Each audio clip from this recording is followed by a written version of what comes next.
A Cátedra Unesco de Leitura e o Instituto Interdisciplinar de Leitura da PUC-Rio recebe hoje para uma conversa a pesquisadora argentina da Universidade de Buenos Aires, professora de literatura. Recebe a professora para fazer uma entrevista sobre um livro dela que está sendo lançado nesse momento, que se chama Profetas do Reino, Profetas del Reino, Literatura e Teologia de la Liberación em Brasil. Hoje quase todo mundo é obrigado a estudar espanhol no Brasil, felizmente. Então, os estudantes pesquisadores não terão dificuldade, certamente, para ler essa obra. Então, Profetas do Reino trata de um tema interdisciplinar, portanto caro a nós aqui da Cátedra Unesco e do Instituto, que é a visão de diálogo entre áreas de conhecimento, especialmente aqui no caso literatura e teologia, agregado ao tema das ciências sociais, uma vez que a gente vai ver todo o trabalho dela está centrado num determinado recorte da literatura brasileira, e esse recorte foi feito em função de uma linguagem, de um discurso e de um momento político no Brasil, né? Então, além da professora Paganelli, nós temos aqui conosco a professora Tereza da Teologia, que conhece melhor do que eu o tema da teologia da libertação e que vai fazer uma pequena introdução ao livro, abrindo a entrevista que nós queremos fazer com a professora Pia. Então, Tereza, como é que é, Tereza? Eu estou aqui um pouco fazendo elemento de ligação, né? Fui chamada para um encontro com a Pia através de um amigo que é professor da área de Direito aqui, que é o Dante Limonge, e que ficou sabendo desse trabalho através de um amigo que mora na Argentina e que trabalha na embaixada. Acho que foi isso, né? E achei muito interessante, porque já começa no título do livro, que faz um jogo de palavras, né? Profetas del Reino, poetas del Reino. Então ele está fazendo esse jogo porque ela está falando ao mesmo tempo da profecia, que é alguma coisa da área da teologia, e da poesia nesses dois autores que ela enfocou, que são Dom Pedro Casaldáliga, que tem obras, né, uma obra vasta, com muita poesia também, e também outros trabalhos, né? E o Frei Beto, né, que também é muito conhecido, que também trabalha mais com jornalismo, literatura, romance e também poesia. Então ela faz uma aproximação literária, né, desses dois expoentes da teologia da libertação, e eu achei extremamente criativo e interessante esse livro. Então vamos, Pia, entrar na roda da conversa. Vamos. Né? Antes de mais nada, eu queria perguntar a você como é que foi para você esse tipo de pesquisa, que você deixa o gabinete, deixa as bibliotecas e vai para um campo de uma cultura diferente, né? Como é que foi essa vinda para o Brasil e esse olhar de alteridade que você teve que construir? Nós somos muito vizinhos, brasileiros e argentinos, mas somos muito diferentes. Então, como é que foi esse interesse por esse trabalho? Como é que você descobriu esse interesse? E como é que foi essa experiência de lidar com essa alteridade aqui? Na verdade, eu sempre gostei do Brasil. Quer dizer, minha primeira aproximação para o Brasil tem que ver com uma vontade pessoal. Depois, eu me especializei em literatura latino-americana lá na Argentina, e quando eu comecei meu doutorado, na verdade eu comecei trabalhando com a teologia da libertação desde uma perspectiva mais regional, mais latino-americana. que eu acho que é uma das coisas que eu tento fazer aqui, mesmo que eu trabalhe com o Brasil, mas eu estou tentando fazer o tempo todo um diálogo com o que aconteceu em outros países da América Latina. Uhum. Só que depois, quando eu comecei a aprofundar minha pesquisa, eu percebi que eu queria trabalhar com o Brasil, mas eu achei que o Brasil foi fundamental no processo regional do que foi a teologia da libertação. A igreja brasileira iniciou muitos dos processos das características que a igreja latino-americana dos anos 60 e 70 teve naquele período, né? Então, eu me interessei no Brasil por isso e também porque no Brasil a teologia da libertação, dentro do país, a igreja da teologia da libertação teve muita importância no que foram os movimentos sociais, a fundação de vários movimentos sociais que perduram na atualidade, né? A gente pode pensar no movimento do Sem Terra e o PT como os dois paradigmas, né? Que tiveram influência das comunidades eclesiais de base, né? Daquela época. Então esse foi o que me motivou, se aproximou, né? Isso. E como é que foi você lidar com toda uma teorização, você é de literatura, né? Toda uma teorização teológica, né? Que é do Gutierrez, do Boff, expoentes assim mais evidentes na América Latina desse discurso. Como é que foi trazer dessas questões teóricas que são teologais para a praxis, para a poesia e a narrativa desses dois escritores que a Teresa apontava que são os seus focos, né?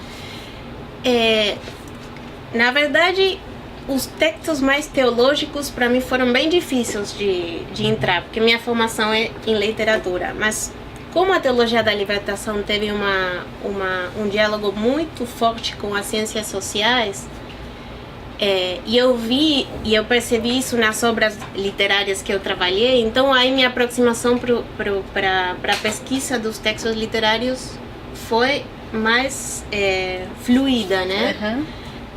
Principalmente por essa presença das ciências sociais, do que foi o marxismo, a teoria da dependência, que foi uma versão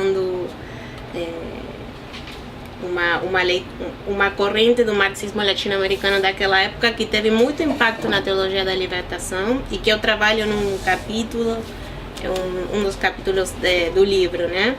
Então, esse tipo de discursividade presente nos textos teológicos da teologia da libertação facilitou muito minha entrada no mundo teológico, para falar, porque na verdade não é o mundo onde eu mergulho muito bem.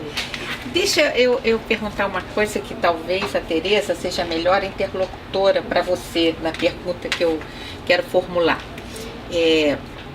Quando eu olho a igreja brasileira, de 50 a 90,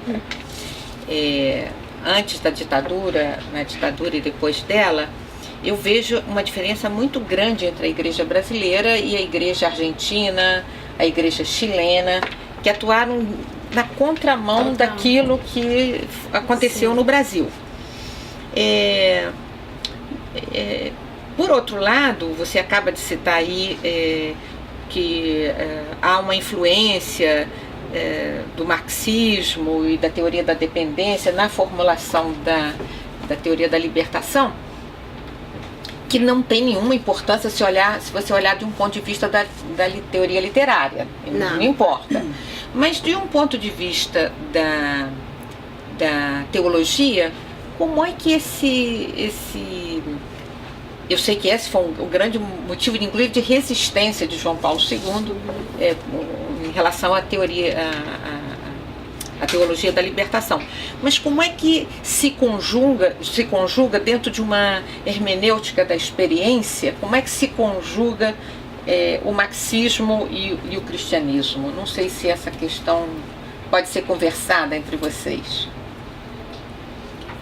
É melhor você começar. Não, eu acho que esse foi o alvo de ataque, né, para a teologia da libertação, a presença de elementos da teoria marxista. Então, muitos teólogos da libertação começaram a fazer uma distinção entre o marxismo como filosofia, o marxismo como ciência social. E, na verdade, a ideia da teologia da libertação é a interpretação da fé desde a experiência latino-americana, né? E como a experiência latino-americana é uma experiência de dependência econômica e de opressão, então o marxismo naquela época forneceu as ferramentas para fazer uma reinterpretação da situação econômica, de atraso econômico da região, para fazer um novo entendimento da fé cristiana nesse período. Também pensando que nos anos 60 foi mundialmente um período de muita efervescência política, de muitos movimentos revolucionários que tentaram e também que fizeram que o terceiro mundo, África, Ásia, América Latina virasse um centro, um foco do como uma terceira via, né? Uma outra opção fora daquele do comunismo e da direita americana, né? Então acho que muitos teólogos da libertação, também falando muito com o mundo leigo, que aqui no Brasil é muito grande, e o mundo leigo tem muita mais permeabilidade com teorias marxistas. Esse diálogo, eu acho que foi o jeito que ingressaram as ciências sociais na teologia. Não quero você me falar se eu estou errada. Não, falou perfeitamente. Obrigada. Perfeitamente. Claro que para fazer teologia num momento em que os problemas sociais e a questão da justiça, especialmente a justiça social, que já vinha com João 23, né? Essa questão estava interpelando a igreja. Então, para fazer a ligação entre Jesus Cristo ou a Bíblia, né, e a realidade social, precisava-se de uma ferramenta, como você disse, né? Como é que vamos interpretar a realidade social, né, antes de fazer o diálogo com a Bíblia e com a tradição, né? Então, realmente, a sensibilidade maior, tanto para quem era de igreja, como para quem era intelectual, ou pessoa atuando na sociedade, né? Havia essa necessidade de interpretar a realidade social, de entender para poder atuar sobre ela, né? E o que eu acho que foi o grande ponto onde eu também acho que entra a literatura que eu trabalho foi a mudança, a perspectiva sobre a figura do oprimido, do pobre, né? A diferença com o que foi o magistério social da igreja tradicionalmente, que foi uma atitude mais assistencialista, e a teologia da libertação, graças às ferramentas das ciências sociais, colocou o oprimido no lugar do sujeito, né? Ele deixa de ser objeto da atenção ou da caridade, objeto da piedade, não é? Para ser um sujeito, aquele que tem transformador da história. Isso. Então, por isso que eu achei a literatura como que eu trabalho, que foi feita por 2 teólogos da libertação que tiveram e ainda tem muita influência no campo popular. Eu vejo a literatura que eles fizeram uma ferramenta que acompanhou a trajetória política deles no trabalho de conscientização dos sujeitos das classes populares como sujeitos da história. Eu acho que aqui no Brasil, tanto um quanto o outro, tanto Dom Pedro, que na verdade já estava no Brasil quando o movimento eclodiu, não é? E na verdade a experiência dele mesmo não foi uma experiência trazida desde a Catalunha ou de Barcelona, foi uma coisa da convivência com o meio dos oprimidos, dos pobres, dos esquecidos, né? Mas eu acho assim que além da contribuição interessante, eu acho uma coisa interessante é pensar como é que o catolicismo no Brasil, já desde o século XIX, é um catolicismo, não vou dizer que não seja de elite, mas um catolicismo de elite preocupado de se colocar não como o assistente, o piedoso, né? Mas ao contrário, tentando resgatar a dignidade do outro. É uma coisa muito interessante, né? Você cita o seminário de Olinda, que é dos anos 1800, né?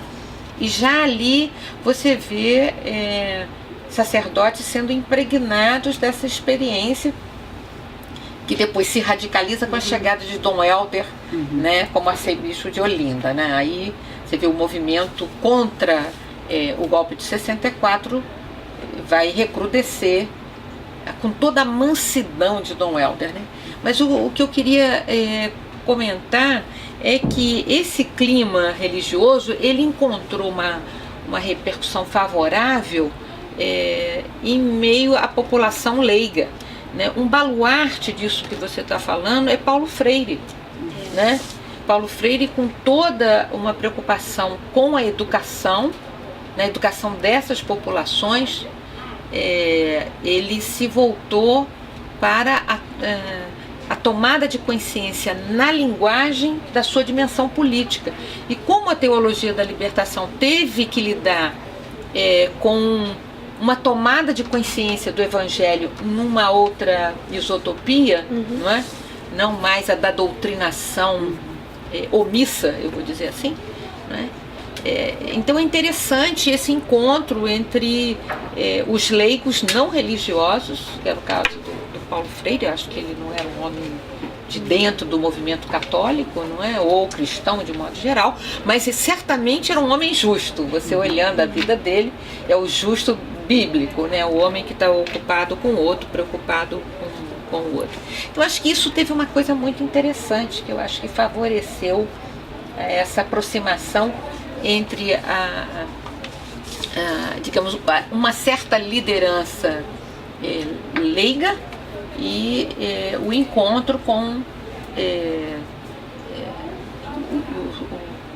os princípios, os valores fundamentais do cristianismo, que a teologia da libertação lê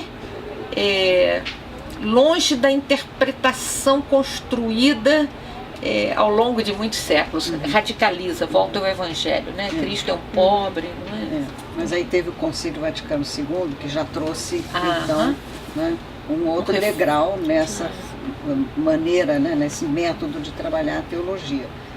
E eu acho que você podia falar um pouco sobre como é que você vê essa questão dos dois autores, né, trabalhando literatura, ou trabalhando de uma forma, né, literária, formas variadas, né, com esse gancho, com esse olhar de juízo sobre a realidade que está apresentando as suas injustiças, os seus desequilíbrios, né? Você poderia falar um pouco sobre isso?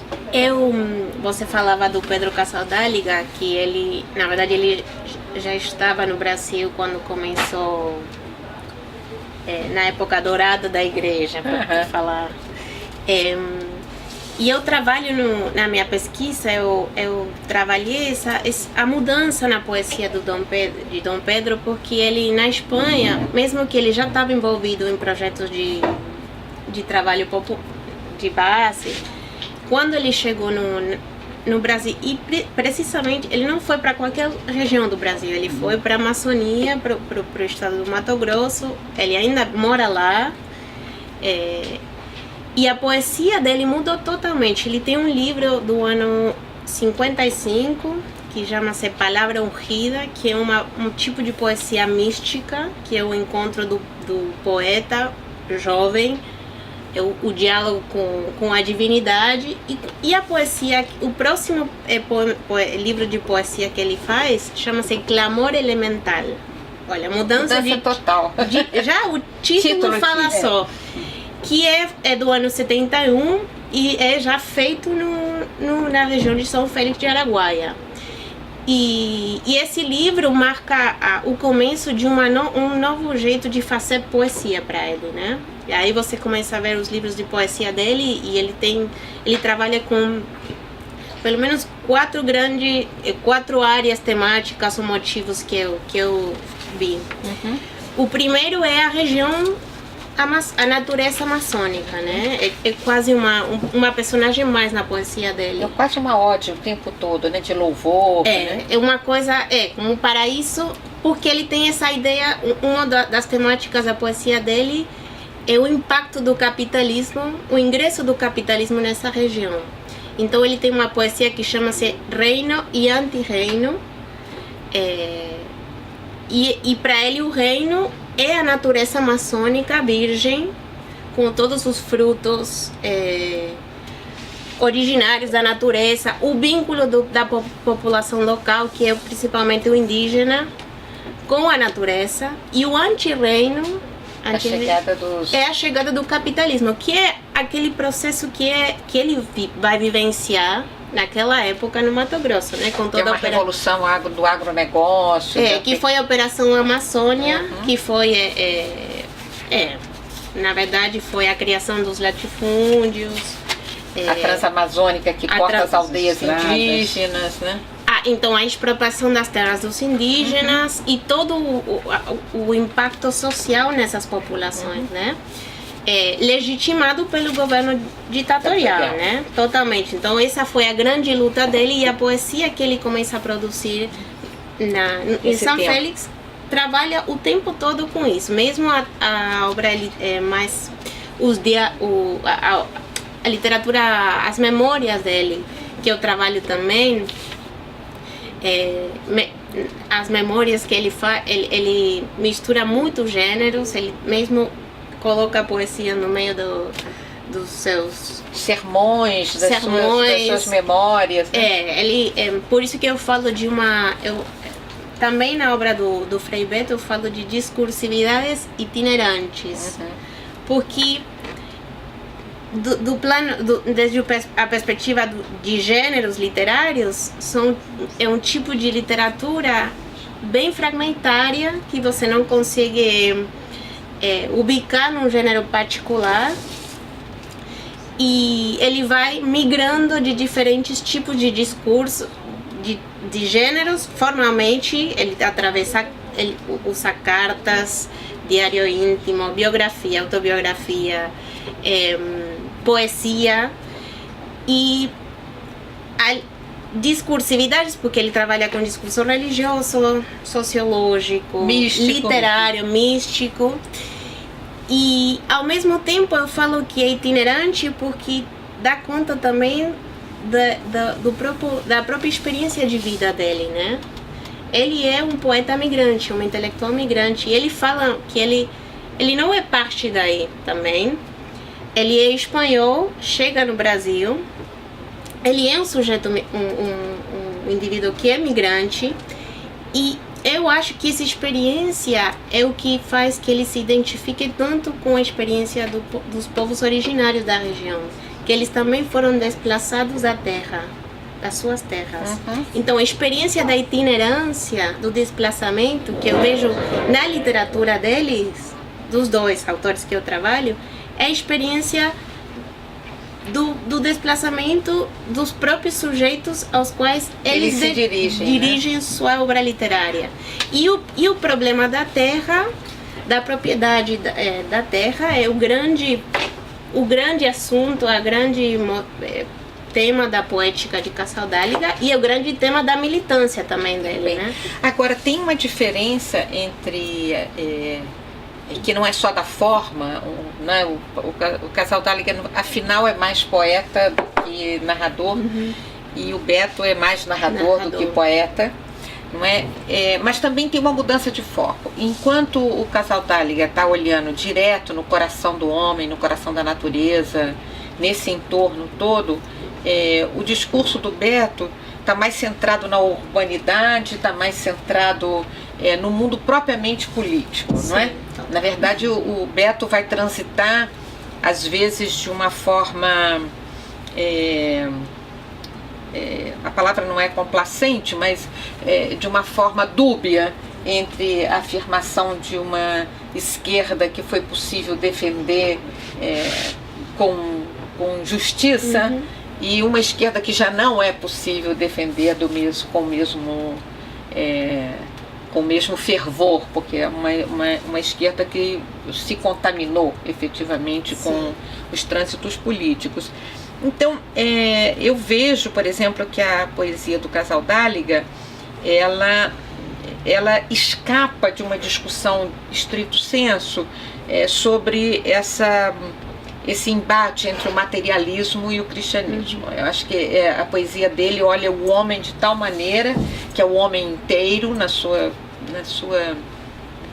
condição de criatura privilegiada, digamos assim, mas de criatura que está envolvida por toda a maravilha da criação e que sofre uma injustiça profunda, né, com esse, eu vou usar a mesma palavra que você usou, com esse deslocamento constante, não é? Mas no caso do Frei Beto, eu acho que ocorre alguma coisa diferente do que acabou acontecendo com a poesia de Dom Pedro Casaldáliga. Então eu queria que você falasse um pouquinho sobre esse contexto político, social, em que vai estar centrada a obra do Beto. Eu acho que o que você fala é muito acertado, mas acho que tem a ver muito com as trajetórias intelectuais dos dois. O Casaldáliga entra em contato com uma perspectiva mais politizada da igreja na América Latina, mas ele tem primeiro toda uma formação mística, religiosa, né?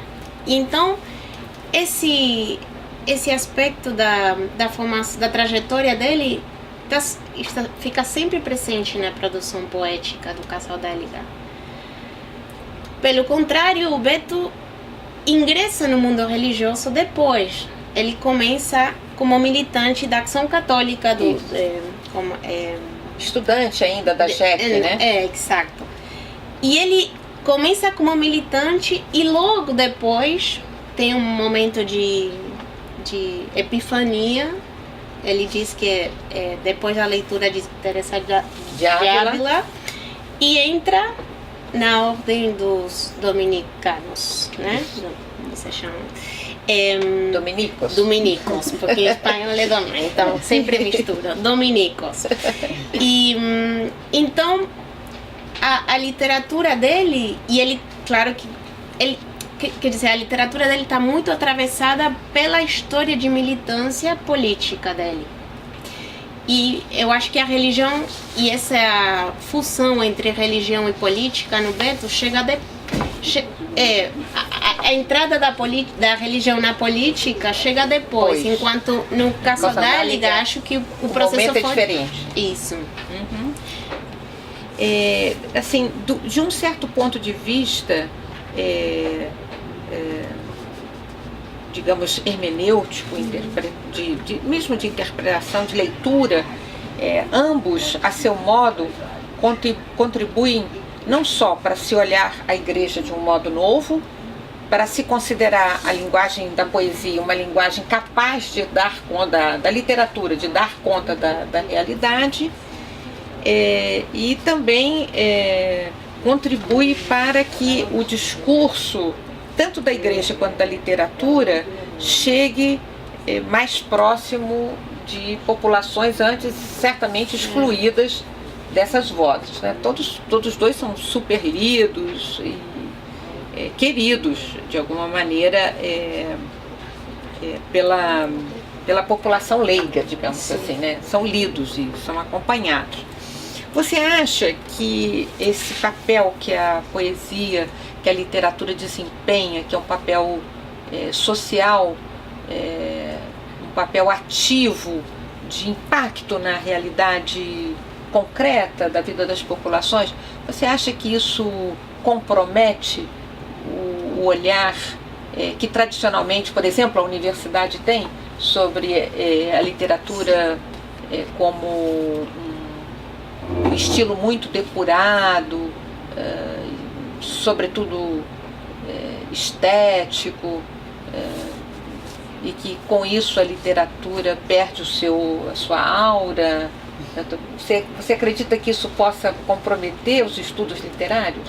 Ou ao contrário, isso vai valorizar a literatura?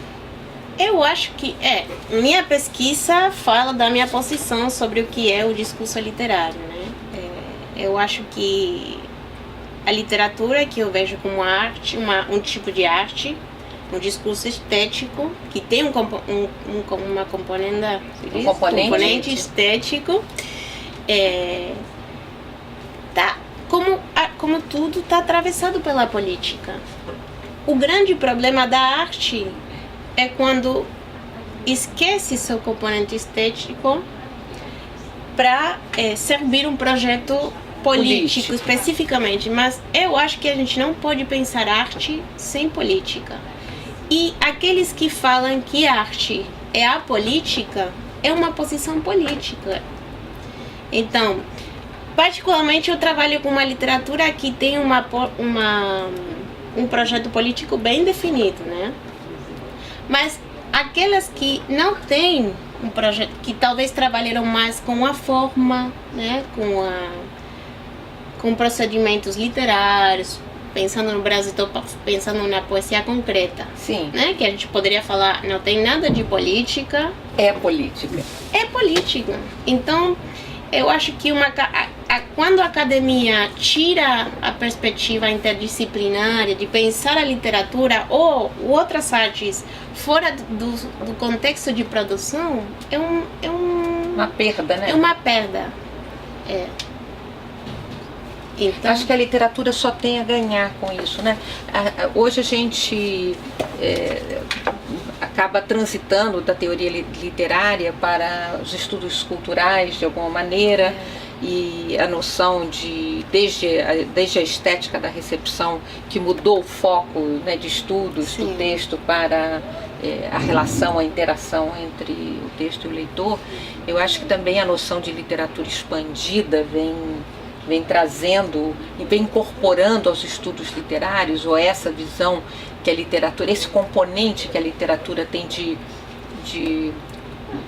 comoção, de cooptação do sujeito, não só através da sua racionalidade, mas da sua afetividade, não é? Eu acho que tem mudado muito, viver a experiência, né, do mundo, né? Que também é um conceito benjaminiano, caro, né? E tal. Mas, assim, olhando desse ponto de vista, você não acha que há uma contribuição importante da literatura para a teologia, Tereza? Porque, olhando dessa perspectiva, não só uma teologia da libertação muda ou enriquece, dinamiza a igreja e sua prática missionária, por falar assim, mas também eu acho que toca a teologia do seu lugar sistemático, vamos dizer assim, para um lugar mais público, não é? Eu acho que a literatura tem uma componente forte que pode ajudar a literatura a se tornar uma teologia, como a gente diz, uma teologia mais pública. Não sei qual é a sua visão sobre isso, Tereza. A gente tem autores que trabalham, né, os dois campos, como, por exemplo, o Dr. Alceu Amoroso Lima, né, que era um crítico literário e que trabalhou muito com teologia. Ele era da Ação Católica, não? Era, né? Era um dos grandes, assim, presidente da Ação Católica, junto com Dom, quer dizer, a serviço, né, da diocese aqui do Rio de Janeiro, que era Dom Sebastião Leme. Mas, então, eu acho que tem um diálogo, né? A literatura está muito ligada com teologia, a própria Bíblia é um manual enorme de literatura, né, que tem poesia, tem história, tem lei, tem narrativa, tem muitos estilos literários. Mas alguns grandes teólogos também são estudados pela área da literatura, né, tradicionalmente, desde São Paulo, Santo Agostinho, né, até então chegar aqui hoje. Agora, eu acho que tem esse aspecto da mística talvez seja mais forte no Dom Pedro, quando ele se defronta com a questão do martírio. O martírio para ele foi uma experiência muito concreta, né? Teve aquele padre João Penido Bournier, Que era um jesuíta que foi morre no lugar assassinado. dele, né? Morreu no lugar dele. Então o impacto foi muito forte e isso acaba transbordando na obra dele também. E o Beto, por outro lado, você usa uma expressão interessante aqui, na página 224, né? El giro epistemológico betiano, né? Do Beto, né? Um método pedagógico alternativo em clave autobiográfica. Eu acho que aqui você resumiu bem, né, o que o Beto consegue fazer. Ele está juntando, né, diversos aspectos e a obra dele tem um impacto político que extrapola o Brasil, chega lá em Cuba, né, que ele tem uma importância nessa volta da relação Com a igreja, com da a Revolução. igreja, né, e com os Estados Unidos acaba que o Papa Francisco, que é argentino, né, fez essa... Então, quer dizer, tem um impacto político importante através da literatura, através do jornalismo, né? Sempre de alguma forma autobiográfico, né? Sempre com referência. Isso no Beto. Que né? traz para um lugar da experiência que você falava. A biografia, a autobiografia tem isso. É uma força vivida com tal violência, né? Que você se sente compelido a partilhá-la. Né? E quando você partilha, ela tem esse olhar de testemunho, né? Que é muito impactante. Não, e para Beto, que ele diz que os militares brasileiros fizeram dele um escritor, né? Ele começou a fazer literatura na prisão. Ele foi preso político durante a ditadura e a primeira produção literária dele, claramente está atravessada pela sua formação religiosa, mas é uma literatura testemunial do que aconteceram naqueles anos, o que você chama nos anos de chumbo, da ditadura militar do Brasil. Então, é uma experiência individual, mas que o Beto acha que é uma experiência coletiva. Desde a história pessoal dele, ele faz uma linha, uma continuidade entre a vida dele e todos os perseguidos e torturados durante a ditadura e a história do Jesus, né? Então, eu faço um paralelismo entre a produção literária dele dedicada à vida de Jesus com toda a produção literária dele dedicada à ditadura militar. A grande analogia é pensar a história da humanidade como uma história de martírio, né? Então, professora Paganelli, a gente quer agradecer essa oportunidade de tê-la conosco. Fico pensando se a gente não poderia enfrentar aqui, desde a PUC, um desafio de traduzir seu livro, porque eu acho que o seu livro seria importante tê-lo traduzido em português. É uma coisa que a gente pode pensar, não é? Eu acho que seria uma riqueza. E eu queria terminar esse nosso encontro perguntando a você se você gostaria de mencionar alguma coisa que você julga importante, que a gente não trouxe à tona, e que está no seu livro, está na sua obra e que a gente não disponibilizou. Tem vários textos falando primeiro do impacto político, dessa funcionalidade que eu acho que a literatura tem quase pedagógica, né, de formação de leitores, já que a gente está aqui na cátedra. Que um pouco acompanhou a militância tanto do Beto quanto de Casaldáliga. É uma produção eu quero falar talvez para os leitores que não conhecem.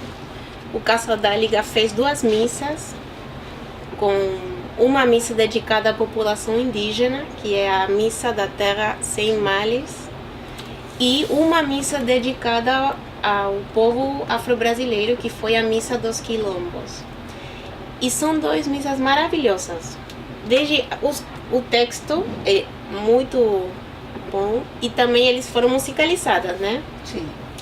Então eu acho que foi um gesto político muito forte o de Casal da Liga. Foram missas que foram proibidas na época, mas ele fala que esse é o jeito de que a igreja faça um meia-culpa histórico pelo genocídio cometido, pela igreja ter sido cúmplice do genocídio cometido contra a população indígena e contra os escravos africanos. Então acho que essas duas missas do Dom Pedro têm um valor pedagógico muito forte. E depois o Beto tem toda uma produção de catecismo popular, que tem que são parte do projeto e de literatura infanto-juvenil, que eu trabalho também no livro, que é bem representativa daquele accionar político do Beto, de conscientização política nos sectores populares, né? Que ainda muitos dos livros dele são lidos nas comunidades eclesiais de base, são discutidos.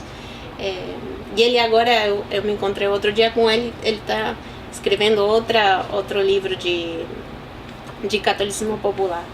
Isso para fechar o que tem a ver com os textos literários e a influência política, né?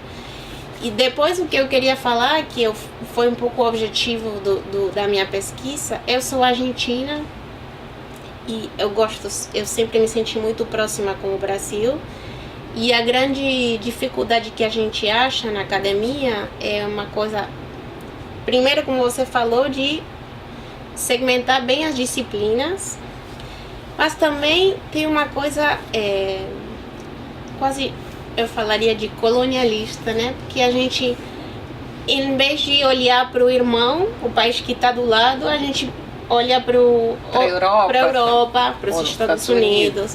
Então parece que no Brasil não aconteceu nada, ou não tem produção de conhecimento, não tem produção intelectual. Ou tem, claro, mas não na mesma densidade do que aquilo que vem da Europa, né? Então eu também queria ter fazer uma humilde contribuição a começar que seja pelo menos um pouco mais fluido o diálogo entre o Brasil e o resto dos países da América Latina, principalmente porque eu acho que a América Latina tem processos que são sempre regionais, e você não pode entender o que está acontecendo no seu país sem levar em consideração o que está acontecendo nos outros e o que aconteceu, e como os nossos países irmãos afrontaram as crises, para também tentar achar ferramentas para lidar com as crises nacionais, né? Então, um pouco eu acho que o mundo do conhecimento, o mundo acadêmico, tem que voltar um pouco mais para estudos, pelo menos desde uma óptica mais continental, né? Isso é o que eu queria, para fechar um pouco a conversa. Olha, a gente quer agradecer muito você ter partilhado conosco na cátedra, com a teologia, a Tereza também, não é? Que acabou acompanhando a gente nessa conversa, e a gente realmente vai estar interessada, empenhada em ver se a gente consegue publicar em português. Acho que seria um reconhecimento do seu trabalho, da poesia do Casal D'Alliga e da militância, digamos assim, através da literatura do Beto. A gente quer agradecer muito esse seu bom gosto pelo Brasil,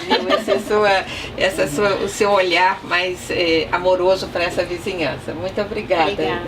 Obrigada. Obrigada.